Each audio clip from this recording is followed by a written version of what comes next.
नमस्कार दोस्तों मेरे साथ है Vinod Gill, student federation of India के राज्य के अध्यक्ष। इनसे हम बातचीत करेंगे, इनका क्या काम है विद्यार्थियों में, इनका ये एसएफआई जो स्टूडेंट फेडरेशन ऑफ इंडिया संगठन है ये क्या कुछ करता है। नमस्कार जी। नमस्कार। आपका जो ये संगठन है एसएफआई, इसका मुख्य क्या काम है और क्या कुछ विद्यार्थियों के लिए क्या कुछ करता है। Student federation of India SFI देश भर के अंदर विद्यार्थियों का एकमात्र विद्यार्थियों से जुड़ाव करने वाला और विद्यार्थियों की जो बेसिक समस्याएं रोज़मर्रे की समस्याएं, चाहे वो बस के सवाल की हो, फीस माफ़ करवाने के सवाल हो, फीस हाइक की हो, यानी विद्यार्थियों के मुद्दों को लेके देश भर के अंदर काम करता, सामाजिक इशूज़ को लेके एक बदलाव के लिए कि हिंदुस्तान एक बेहतर हिंदुस्तान बने, इस बात को लेके सबको शिक्षा, रोज़गार, स्वास्थ्य हो, इस बात के लेकर एसएफआई पूरे देश के अंदर काम करता।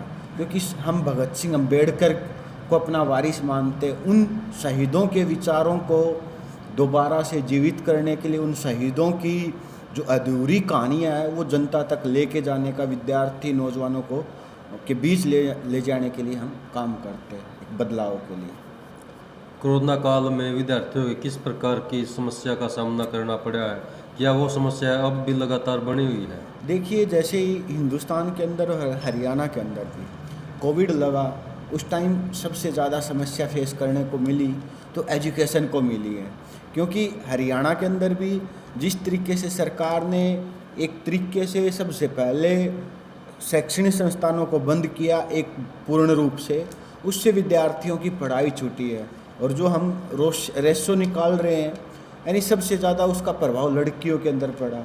क्योंकि लड़कियों के पास या गरीब बच्चे हैं, उनके पास स्मार्टफोन नहीं है, और स्मार्टफोन नहीं है तो वो बच्चे ऑनलाइन पढ़ाई प्राप्त नहीं कर पाए। विद्यार्थियों के परिवारों के ऊपर भी आर्थिक दबाव बढ़ा है कि एक तरफ कोविड के अंदर जो फीस माफ़ करनी चाहिए थी सरकार ने, जब एक विद्यार्थी किसी कैंपस के अंदर जाके टेबल पे नहीं बैठ रहा, पंखा, लाइट, कोई भी सुविधा आपसे नहीं ले रहा, बिल्डिंग की कोई भी सुविधा आपसे नहीं ले रहा, तो फीसें माफ़ करनी चाहिए थी, वो फंड माफ़ करने चाहिए थे। लेकिन सरकार ने इसके विपरीत उन फंडों को इंक्रीज किया, बढ़ाया गया, लेकिन उसके साथ साथ बर्डन बनाया कि विद्यार्थी खुद रिचार्ज करवाएगा, खुद फ़ोन खरीदेगा, खुद लैपटॉप खरीदेगा। तो ये एक दबाव विद्यार्थियों के ऊपर बना है, और इसके अंदर काफ़ी भयंकर चीज़ें, आँखों के ऊपर असर पड़ा है, मानसिक रूप से लोगों के ऊपर बीमारियाँ आई हैं कि पूरे पूरे दिन बच्चे फ़ोनों के अंदर घुसे रहते हैं। यानी काफ़ी लोगों को तो आँखों से खून बहने लगा है, और चश्मा नंबर भी बढ़ गया है। और उससे हम कह सकते हैं कि चश्मिशों की संख्या इसी वजह से आज के टाइम हरियाणा के अंदर बढ़ती जा रही है, कि सारे दिन ऑनलाइन पढ़ाई की वजह से। तो ये कोविड के अंदर सबसे ज़्यादा इफ़ेक्ट एजुकेशन के अंदर, लेकिन WHO के कहने के बाद भी सरकार ने कहीं ना कहीं एजुकेशन सिस्टम को बंद रखा। WHO ने कहा कि शैक्षणिक संस्थानों को कोविड के अंदर सबसे बाद में बंद करना चाहिए और सबसे पहले खोलना चाहिए, वहाँ सबसे मैच्योर लोग हैं, वो पढ़ने वाले विद्यार्थी वो अपना केयरफुल ध्यान रख सकते हैं। लेकिन सरकार चाह रही थी कि ये लोग संगठित हो कि ये फीस बढ़ोतरी के खिलाफ आंदोलन ना करें। ये जो हरियाणा के अंदर इन दिनों में और देश के अंदर जो किसान आंदोलन चल रहा था, क्योंकि मजदूर और किसानों के बेटा बेटी है, कहीं ना कहीं ये डर लग रहा था कि इसके समर्थन में कुछ बड़ा बखेड़ा ना कर दें, इसलिए सरकार ने इस कोविड के अंदर एजुकेशन सिस्टम को बंद रखा। और इसका असर बहुत बुरे तरीके से हम दे सकते हैं कि हरियाणा के अंदर भी और पूरे देश के अंदर जो रेशो था स्कूल ड्रॉप आउट करने का, वो रेशो बढ़ा है। यानी जो विद्यार्थी एक प्राइवेट स्कूलों से मुंह बंद भी हुआ इस दौरान की फीस मांग रहे, बार बार फीस के लिए प्रेशर किया गया। जब बच्चा क्लास नहीं ले रहा, आप होमवर्क एक मैसेज बना के व्हाट्सएप ग्रुप में छोड़ रहे हो, उसकी भी 5-5 हज़ार रुपये फीस मांग रहे हैं। तो ये बहुत बुरा प्रभाव एजुकेशन के ऊपर कोविड के अंदर पड़ा है। जो नई शिक्षा नीति जो आई है, उसका जो विद्यार्थी है, छात्र, इनका क्या प्रभाव पढ़ाई पर पड़ने वाला है। देखिए, जो नई शिक्षा नीति आई है, ये एक विद्यार्थियों के लिए जुमला ही कह सकते हैं, विद्यार्थियों के भविष्य के साथ खिलवाड़ ही कह सकते हैं।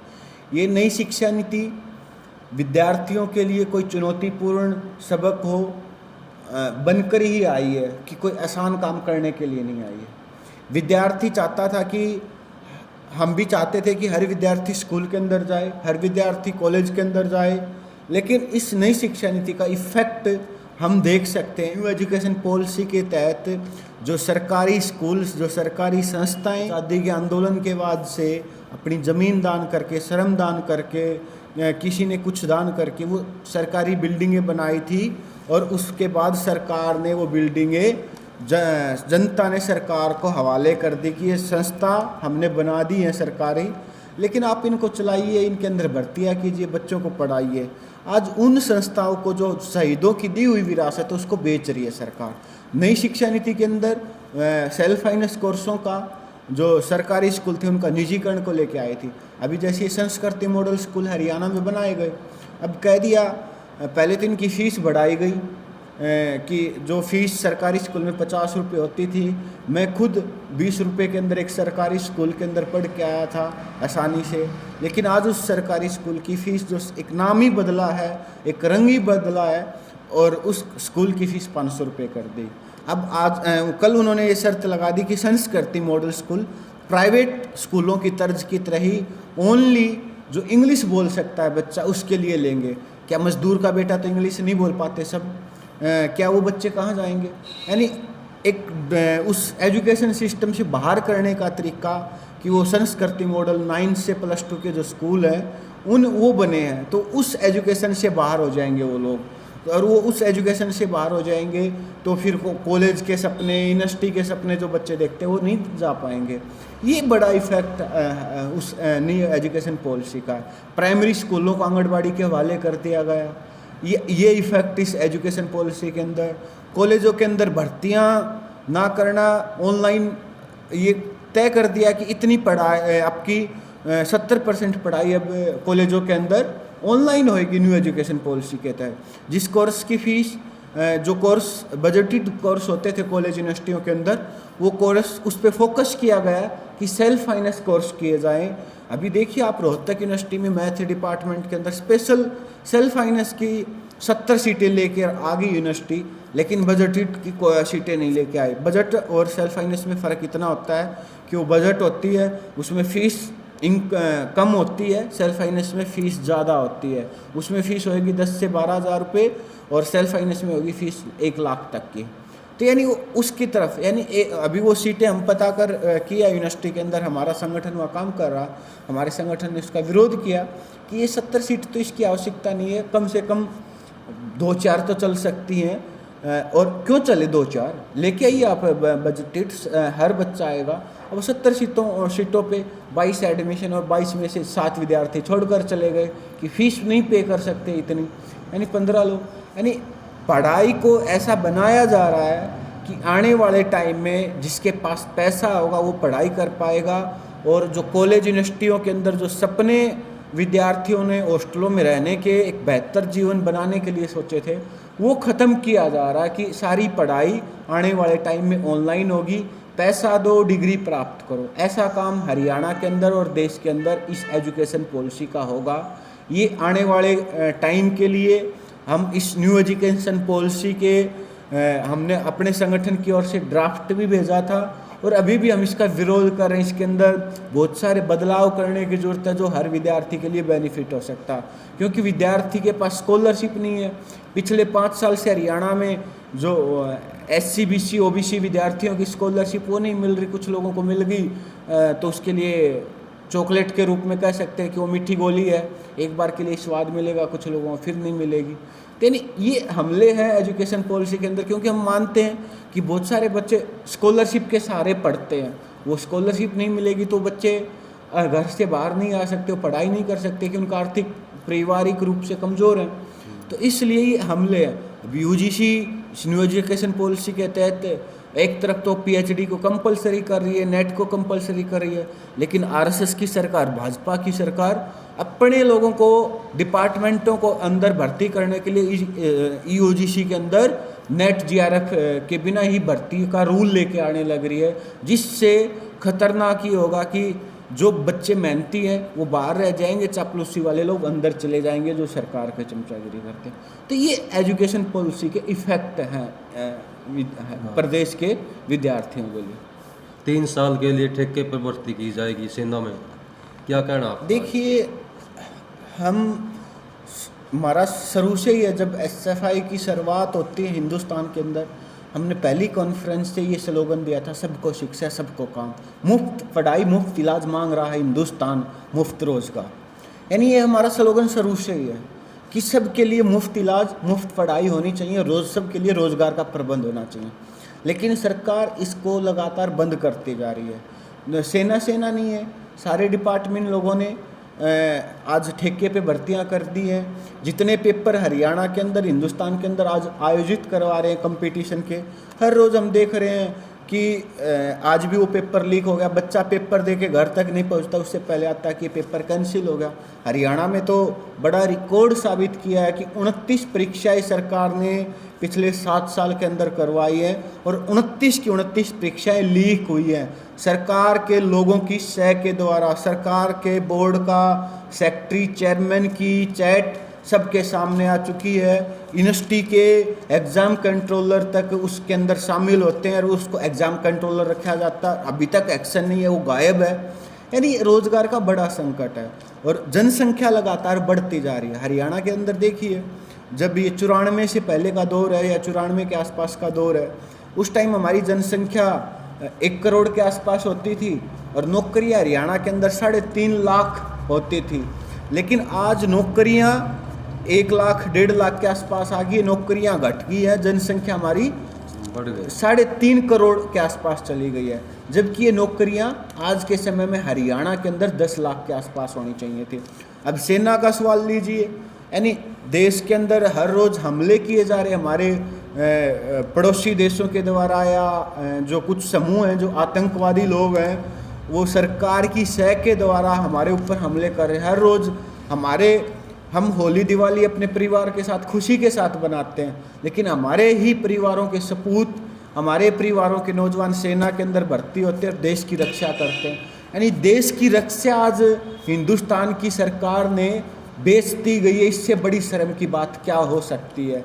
अब देखिए, 3 साल से सेना की भर्ती नहीं हो रही और उम्र होती है इसके अंदर 19 साल 21 साल, अलग अलग कैटेगरी होती है, मेडिकल नॉन मेडिकल आर्ट के बच्चों की, उसके अनुसार। लेकिन आज वो भर्ती नहीं हो रही थी उनकी सेना की, तो बच्चे जो प्रैक्टिस कर रहे हैं, बहुत सारे लोगों ने नहर की पटड़ियाँ पिछले 3 साल से दौड़ दौड़ के कोविड के अंदर प्रैक्टिस कर रहे हैं, लेकिन भर्तियाँ नहीं करवा रही सरकार। तो ये बड़ी चैलेंज है आज रोजगार के कि इस पूरे ही डिपार्टमेंटों को ठेके के रूप में परोसा जा रहा। हम मांग कर रहे हैं, चाहे वो एयरफोर्स की हो, नेवी की हो, चाहे वो सेना की भर्ती हो, जो पिछली जो भर्तियां रुकी पड़ी हैं उनके जल्द से जल्द रिजल्ट घोषित किए जाएं, जो फार्म भर रखे उनकी परीक्षा आयोजित की जाए, सिलेबस निर्धारित किया जाए और ये सेना की भर्ती जल्द से जल्द की जाए। नहीं तो ये हमारे देश के लिए सुरक्षा के सवाल पे भी खतरा होगा। और जो नौजवान सपना देख रहे हैं, जिन लोगों ने अपने परिवारों से शहादतें दी हैं, वो देख रहे हैं, उनकी इच्छा ये है कि हम देश की सेना के अंदर जाके देश की सेवा करें, लेकिन वो सरकार ही नकम्मी है जो चाहती नहीं है कि देश की रक्षा हो।